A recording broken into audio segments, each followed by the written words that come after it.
মই এতিয়া আছো গুৱাহাটী ইউনিভাৰ্চিটি বাইপাছত আৰু মোৰ পিছফালে গুৱাহাটী ইউনিভাৰ্চিটি কেম্পাছ আৰু আজি মই ইয়াতে কিয় আছো থিয় হৈ অলপ পিছতে আপোনালোকে গম পাব। হেল্ল' ফ্ৰেণ্ডছ, মই টাইৰা, অসমৰ এজনী প্ৰাউড ট্ৰান্সজেণ্ডাৰ ওমেন আৰু মোৰ লগত আছে বিক্ৰম। টাইৰা বিক্ৰম ব্লগছৰ এটা নতুন ভিডিঅ' লৈ আপোনালোকক ৱেলকাম জনালো। ফ্ৰেণ্ডছ, এতিয়া বসন্তকাল যাব ধৰিছে আৰু ৰ'দৰ ইমান প্ৰখৰ তাপ গৰমকাল অহাৰ আগজাননী দিছে। এতিয়া আমাৰ প্ৰকৃতি ৰূপ সলাইছে। আমাৰ এই পৃথিৱী একদম সুজলা সুফলা হৈ উঠিছে। চাৰিওফালে ইমান গ্ৰীনাৰী, গছত নতুন পাত আহিছে, ইমান নতুন নতুন ফুল ফুলিছে আৰু আমাৰ মনবোৰো বহুত ভাল লগা হৈছে, নহয়নে? আপোনালোকে চাগে ভাবি আছে টাইৰা আৰু বিক্ৰমে ইয়াতে কি কৰি আছে। আচলতে আমি এইফালেদি গৈ আছিলো আৰু হঠাৎ আমি এটা খুবেই ধুনীয়া দৃশ্য দেখা পালো আৰু দেখা পাই লগে লগে আমি গাড়ী ৰখাই কেনে ইয়াতে নামি আহিলো। আহক আমি আপোনালোকক দেখাও সেই সুন্দৰ দৃশ্য। তাৰ আগত আপোনালোকক কৈ দিওঁ, আমাৰ চেনেল টাইৰা বিক্ৰম ব্লগছক আপোনালোকে ছাবস্ক্ৰাইব কৰিব আৰু এনেকৈ আমাক মৰম দিব আৰু ভালপোৱা দি আমাক আগবাঢ়ি যোৱাত সহায় কৰিব। আপোনালোকক বহুত টাইম ৱেইট কৰালো, এতিয়া আমি আপোনালোকক দেখাম সেই সুন্দৰ দৃশ্য। মোৰ হাতৰ সোঁফালে চাওক কিমান পানী মেটেকা। ইয়াতে ৰাস্তাৰ ওচৰতে এটা জলাশয় আছে আৰু এই জলাশয়ত ফুলিছে ইমান পানী মেটেকা।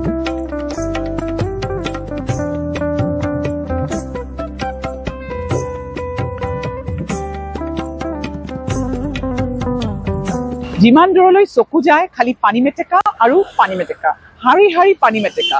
আৰু এই পানী মেটেকাৰ যি পাৰ্পল কালাৰৰ ফুল ইমান ধুনীয়া লাগিছে আৰু এই ফুলবিলাকে কিন্তু এই জাগাৰ যি পৰিৱেশখিনি বহুত ধুনীয়া কৰি তুলিছে। তো টাইৰা, তুমি ইমান সময়তো এই উদ্ভিদ এই পানী মেটেকাৰ কথা চবকে কৈ আছা, কিন্তু এই পানী মেটেকাটো ক'ৰ পৰা আমাৰ ইণ্ডিয়াত আহিল? কাৰণ এইটোতো আমাৰ ইণ্ডিয়াৰ বস্তু নহয়, সেইটো বিষয়ে অলপ জনাই হয় হয় হয় পানী মেটেকা কিন্তু আমাৰ ইণ্ডিয়াৰ এটা মানে একুৱেটিক প্লান্ট নহয়। এইটো বেচিকেলি এটা একুৱেটিক প্লান্ট হয়, মানে জলজ উদ্ভিদ হয়, কিন্তু এইটো অৰিজিনেল কিন্তু সাউথ আমেৰিকাৰ হয়। আৰু আমাৰ এই পানী মেটেকাক ইংলিছত কি কয় জানানে? কি কয়, কৈ দিয়া তুমি। ৱাটাৰ হায়াচিন্থ। আচ্ছা। আৰু এই ৱাটাৰ হায়াচিন্থ অৰিজিনেলি আমাৰ ইণ্ডিয়াৰ নহয়। আৰু এই ৱাটাৰ হায়াচিন্থ মানে পানী মেটেকা কোনে আনিছে ইণ্ডিয়াত জানানে? এইটো বিষয়ে ক'বা, কিন্তু ইয়াক আমি চিনি পাওঁ পানী মেটেকা হিচাপে আৰু আমাৰ ইয়াতে পানী মেটেকা হয়, তো আমি চবে দেখা পাওঁ, কিন্তু ইয়াৰে প্ৰকৃত মানে তথ্যবিলাকতো চবে নাজানো ন। হয় হয়। আৰু তই এতিয়া কৈ দিয়া কোনে এইটো ইণ্ডিয়াত লৈ আহিছিলে। চ' এই পানী মেটেকা বা ৱাটাৰ হায়াচিন্থক ইণ্ডিয়াত আনিছে লেডি হেষ্টিংছ। মানে 18th century যেতিয়া আমাৰ ইয়াতে ব্ৰিটিছ ৰুল আছিলে, তেতিয়া ব্ৰিটিছ গভৰ্ণৰ জেনেৰেল লৰ্ড হেষ্টিংছৰ নাম আপোনালোকে চবেই শুনিছে। তেওঁৰ ৱাইফ লেডি হেষ্টিংছ, তেওঁ এই পানী মেটেকাৰ যি পাৰ্পল কালাৰৰ ফুল দেখা পাই তেওঁ খুবেই মানে ভাল পাইছিলে। তেওঁ এই ফুলৰ সৌন্দৰ্যত একদম মোহিত হৈ গৈছিলে, সেইকাৰণে তেওঁ এই মানে উদ্ভিদটো ইণ্ডিয়াত লৈ আহিছিল ন। হয়, ইণ্ডিয়াত লৈ আহিছিলে।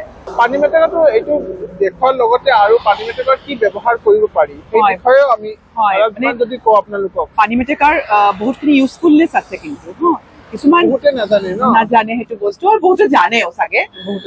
পানী মেটেকাৰ কিছুমান পজিটিভ চাইডো আছে, কিছুমান নিগেটিভ চাইডো আছে। ত' মই যদি আগতে পজিটিভ চাইডখিনি অলপ এক্সপ্লেইন কৰোঁ, ব্যাখ্যা কৰোঁ আপোনালোকৰ সন্মুখত, তেনেহ'লে পানী মেটেকা দি কিন্তু বহুতখিনি বস্তু আমি বনাব পাৰোঁ। এইটো আপোনালোকে চাগে বহুতে জানে, আৰু যিসকলে নাজানে তেওঁলোকৰ কাৰণে আমি আজি এই ভিডিঅ'টো বনাইছোঁ। প্ৰথমে মেটেকাবিলাকক জলাশয়ৰ পৰা সংগ্ৰহ কৰা হয়। তাৰপিছত সংগ্ৰহ কৰি অনা মেটেকাবিলাকক ভালদৰে ৰ'দত শুকোৱা হয়। ইয়াৰ পিছত শুকাই যোৱা মেটেকাবিলাকক বীজাণুমুক্ত কৰা হয়।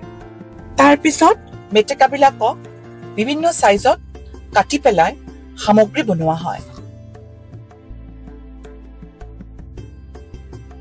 পানী মেটেকাৰে কিন্তু আপুনি বহুত কিবা কিবি প্ৰয়োজনীয় বস্তু বনাব পাৰে, যেনেকৈ বেগ।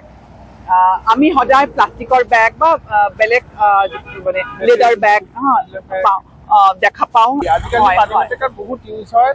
কাৰখানাবিলাকত ইউজ কৰি কেনে পানী মেটেকাৰে বহুত বস্তু বনোৱা হয় হয়। এনেকুৱা ফেক্টৰীও আছে, যেনেকে ডোৰমেট, হয় ডোৰ মেট বনোৱা হয়, টেবুল মেট বনোৱা হয়, টুপি বনোৱা হয়, মাথাত পিন্ধাৰ কাৰণে টুপি, ধুনীয়া টুপি হয়।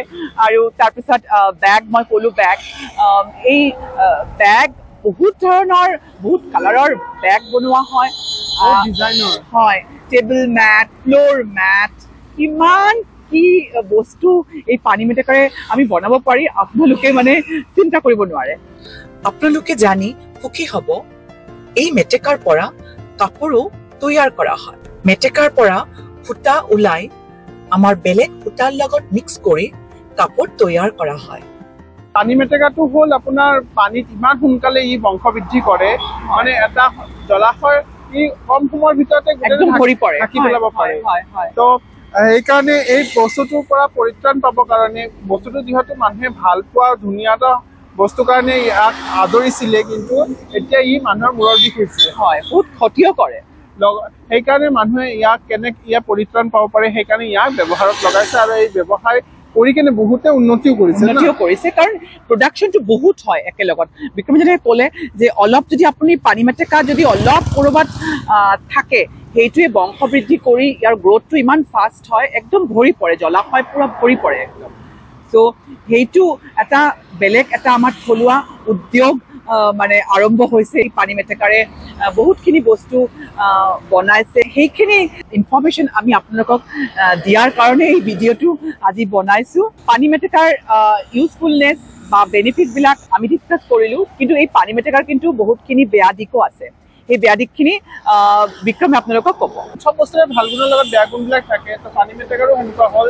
পানী মেটেকাটো যেতিয়া পানীত থাকে, ই পুৰা জলাশয়টো ঢাকি পেলায়, আৰু তাৰ কাৰণে কি হয়, ই গোটেই জলাশয়টোৰ অক্সিজেনটো টানি লয়, আৰু সেই অক্সিজেনটো টানি লোৱাৰ কাৰণে জলাশয়টোৰ তলত থকা মাছ বা বেলেগ বিভিন্ন ধৰণৰ জলজ যিবিলাক জীৱ জন্তু আছে, সিহঁতে অক্সিজেনটো নাপায় আৰু সেইবিলাক বস্তু মৰি যায়।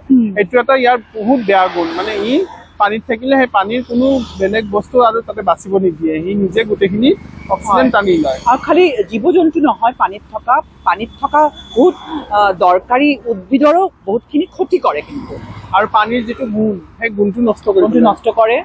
আৰু যদি আমি অলপ ব্ৰড চেন্সত দেখা পাওঁ, তেনেহ'লে ট্ৰান্সপৰ্টেশ্যনৰ কাৰণেও বহুত, আমি পানীৰ যি ট্ৰান্সপৰ্টেশ্যন হয়, নাও চলাচল, এইবিলাকত কিন্তু বহুতখিনি বাধা দিয়ে। চ' পানী মেটেকাৰ বহুতখিনি নিগেটিভ ছাইড এটা আছে, কিন্তু যদি আমি ইয়াক মানে ভালদৰে ব্যৱহাৰ কৰাটো জানি থৈ দিওঁ, তেনেহ'লে কিন্তু ই কিন্তু বহুত কামতো আহে। আজিকালি মেটেকাৰে তৈয়াৰ কৰা বিভিন্ন সামগ্ৰীবোৰ আপোনালোকে অনলাইন পৰ্টেলৰ মাধ্যমেৰে কিনিব পাৰে। আৰু আমাৰ পিছফালে আৰু এবিধ গছ আছে, সেই গছবিধ কি হয় তুমি কৈ দিয়া। আৰু ফ্ৰেণ্ডছ, আমি য'ত থিয় আছো ইয়াতে ইমান ফুল আছে, আৰু মোৰ লগত দেখা পাইছেনে ইয়াতে কৰবী ফুলৰ গছ, আৰু কৰবী ফুল ইমান হালধীয়া কৰবী ফুল লাগি আছে। এই কৰবী ফুল কিন্তু বহুত কালাৰৰ হয়, আপোনালোকে জানে, বগা কৰবীও আছে, পাৰ্পল কালাৰৰ কৰবীও আছে, আৰু হালধীয়াটো খুবেই মানে পপুলাৰ হয়, আমাৰ চবৰ ঘৰতে থাকে। আৰু সেইফালে সোণাৰু গছ আছে, আৰু সোণাৰু গছত চাওক কি ধুনীয়া হালধীয়া একদম সোণৰ দৰে সোণাৰু ফুল লাগি আছে। আৰু ফ্ৰেণ্ডছ, আপোনালোকক আৰু এটা বস্তু দেখাওঁ। আজি এইফালেতো আমাৰ পিছফালে পানী মেটেকা আছে, আৰু সেইফালে গুৱাহাটী ইউনিভাৰ্চিটিৰ লেকটো চাওক আপোনালোকে, সেই লেকটো কিমান ধুনীয়া হৈ আছে। তাত কিন্তু পানী মেটেকা আছিলে, কিন্তু চব চাফা কৰিছে, চাফা কৰি কেনে এতিয়া দেখাত কিন্তু ভাল লাগিছে। চ' আমাৰ এই ৰাস্তাৰ দুটা চাইড কিন্তু দুই ধৰণৰ ভিউ নহয়, এটা চাইডত আমাৰ সোঁফালে একদম পানী মেটেকাৰে পাৰ্পল কালাৰ শাৰী শাৰী পানী মেটেকাৰে ভৰি আছে, আৰু আমাৰ বাওঁফালে একদম ধুনীয়া চাফা পানী। ফ্ৰেণ্ডছ, আপোনালোকে যদি এই গুৱাহাটী ইউনিভাৰ্চিটি বাইপাছ ৰাস্তাটোৰ ফালে আহে, বা ইউনিভাৰ্চিটি যোৱাৰ ৰাস্তা হওক বা এয়াৰপৰ্ট যোৱাৰ ৰাস্তাৰ ফালে আহে, তেনেহ'লে দেখা পাব ইয়াতে বহুত ধৰণৰ গছ আছে কিন্তু ৰাস্তাৰ দুটা চাইডতে। আৰু এই গছবিলাক কিন্তু খুবেই মানে এটা ভাল এটা দিশ আছে এই গছবিলাকৰ। ইয়াতে যিবিলাক গছ ৰোপণ কৰা হৈছে, সেই গছবিলাক কিন্তু পলিউশ্যন ৰোধ কৰে, কাৰণ ইয়াতে মহানিম মানে নিম গছ, মহানিম গছ, আৰু বেলেগ বেলেগ বহুত ধৰণৰ কৃষ্ণচূড়া, সোণাৰু, এনেকুৱা বহুত ধৰণৰ গছ কিন্তু ইয়াতে আছে আৰু এই গছবিলাক কিন্তু যি পলিউশ্যন আমাৰ ভেহিকলছবিলাকৰ পৰা যি পলিউশ্যন হয় পলিউশ্যনক কিন্তু বহুতখিনি ৰোধ কৰে কাৰণ এই গছবিলাকে কাৰ্বন ডাই অক্সাইড টানি লয় নিজৰ ফালে আৰু যি অক্সিজেন এৰি দিয়াৰ যিটো ক্ষমতা এই গছবিলাকৰ কিন্তু বহুতখিনি বেছি সেইকাৰণে এই ৰাস্তাটোত কিন্তু আপোনালোকে একদম খুব ধুনীয়া ধুনীয়া গছ দেখা পাব আৰু লগতে এই গছবিলাক কিন্তু আমাৰ মানৱ জীৱনৰ কাৰণেও বহুত দৰকাৰী আৰু শেহতীয়াকৈ আমি এটা ৰিপৰ্ট পাইছিলোঁ য'ত উল্লেখ কৰা হৈছিলে যে আমাৰ গোটেই ইণ্ডিয়াত যিমানখিনি গছ কটা হৈছে বা যিমানখিনি সেউজীয়া ধ্বংস কৰা হৈছে তাৰ মাজত অসমত সৰ্বাধিক চ' সেইটো এটা আমাৰ কাৰণে খুব বেয়া খবৰ আৰু খুবেই এলাৰ্মিং এটা নিউজ কাৰণ আমি জানো যে এতিয়া মানে কিমান গৰম বৃদ্ধি পাইছে আৰু এই গছ কটাৰ ফলত কিন্তু এই গৰম বৃদ্ধি পাইছে আমি ভাবোঁ যে মানৱ সভ্যতা জীয়াই ৰখাৰ কাৰণে আৰু আমাৰ সুস্থ থকাৰ কাৰণে গছৰ প্ৰয়োজনীয়তা কিমান আপোনালোকে চবে জানে মই আৰু ক'ব নালাগে চ' সেইকাৰণে আমি যদি এই গছ ৰোপণ কৰোঁ এই গছে কিন্তু আমাক ছাঁ দিব এই গৰমৰ পৰা পৰিত্ৰাণ দিব লগতে আমাৰ অক্সিজেন এই আমাৰ বায়ুমণ্ডলৰ যি অক্সিজেন এই অক্সিজেনৰ যি পৰিমাণো কিন্তু বৃদ্ধি কৰিব আৰু সেইটো আমাৰ কাৰণে আমাৰ হেল্থৰ কাৰণে বহুতখিনি ভাল চ' সেইকাৰণে আমাৰ এটা যুঁজ হ'ব লাগে যে আমি যিমানখিনি পাৰোঁ বেছিকৈ গছ লগাম আৰু গছ লগাই কেনে আমি আমাৰ আহিবলগীয়া যি প্ৰজন্ম সেই প্ৰজন্মৰ কাৰণে এটা ভাল সুস্থ